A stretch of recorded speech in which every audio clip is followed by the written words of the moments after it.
Welcome back. Right before break, I said, hopefully you filled up your gas tank, because Steph Henry said, shoot, I didn't do it the other day, but she did it this time around. Save yourself a bit of money. Good morning, Mike Eppel. We're talking about price of gas.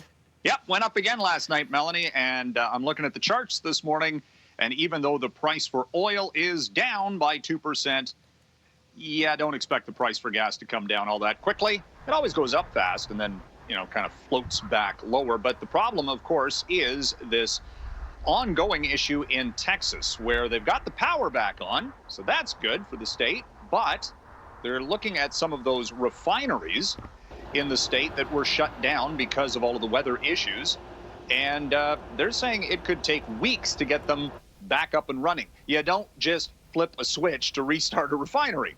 So the supply shortage is going to continue, and we're an interconnected market. So a lot of chatter. Why are we paying more but in the United States? We're interconnected. We trade. Canadian oil is based on the global price out of either the U.S. or the U.K.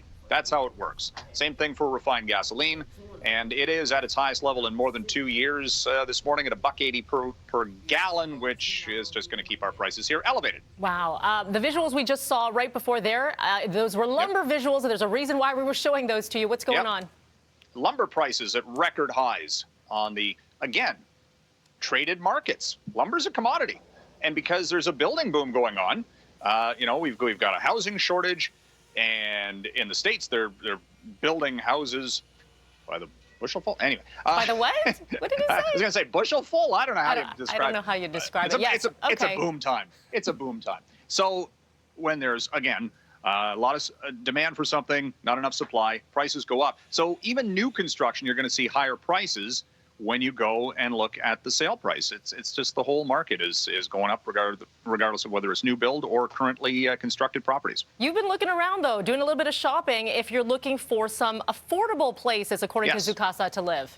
Yeah, well, we had that report by the Canadian Real Estate Association talking about how national prices are well north of $600,000 on average. And, of course, it's elevated because of the GTA and Vancouver.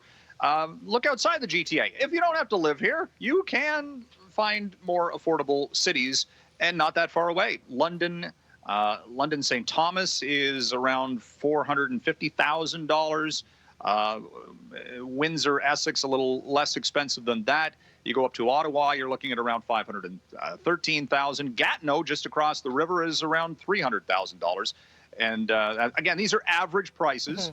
Some higher, some lower. Saskatoon's $300,000. Calgary's still at north of $500,000, which I thought was a little surprising considering their economy is not great. But nevertheless, there are places you could go. You could move. But again, as the workforce, the workplace changes, and you don't have to live where you work, then there are people considering, right? I think, you're seeing a lot of smaller towns.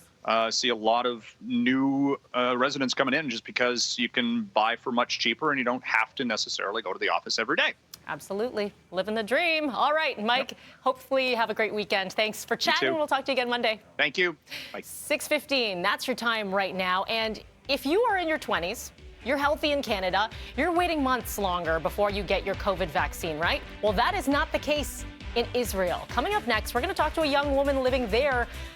She's going to tell us just how easy it was to roll up her sleeve and get the shot. We'll be right back.